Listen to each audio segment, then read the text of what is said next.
May nanghihingi nga mga ka-farmers ng advice about doon sa kanilang mga alagang mga baboy dahil doon sa kabilang farm daw o doon sa kabilang babuyan. Ang sabi niya nga dito, any advice kasi sa kabilang babuyan may 4 na namatay na baboy. Hindi nga nabanggit dito na kung yung nanghihingi ng advice sa atin ay meron ding mga alagang baboy.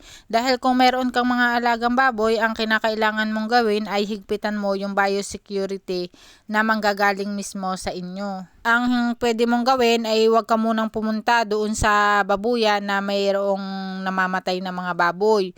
O kaya kapag ikaw ay lalabas, ang kinakailangan mong gawin, maligo ka, tapos magpalit ka ng tsinelas, mga damit, bago ka pumasok doon sa iyong alagang baboy kung meron man. Maging aware ka din doon sa mga ibon na pumapasok doon sa inyong mga alagang baboy dahil pwedeng sila yung maging carrier o pwedeng sila yung maging mag-transfer ng sakit. Ang kinakailangan mong gawin, mag-disinfect ka din umaga, hapon, at ang piliin mong disinfectant yung medyo matapang. Ang isa pa din na makakatulong sa iyo ay huwag ka munang magpapapasok ng ibang tao doon sa iyong babuyan. Pwedeng sila din yung maging carrier nung sakit at magdala ng virus doon sa iyong mga alagang baboy. Kung halimbawang ikaw ay may mga order ng feeds na papasok dyan sa iyong babuyan, kinakailangan din na i-disinfect muna. Mag-stock ng mga antibiotic na makakatulong para in case na yung inyong mga alagang baboy ay nagtamlayin, nagkasakit,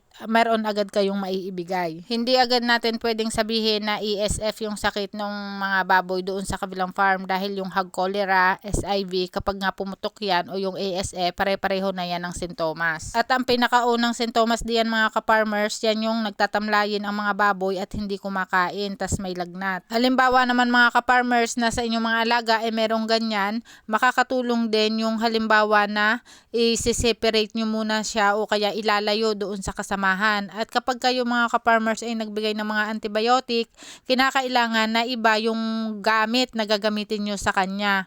Dapat yun ay hindi magagamit dun sa iba para maiwasan yung pagkakahawa-hawa ng sakit.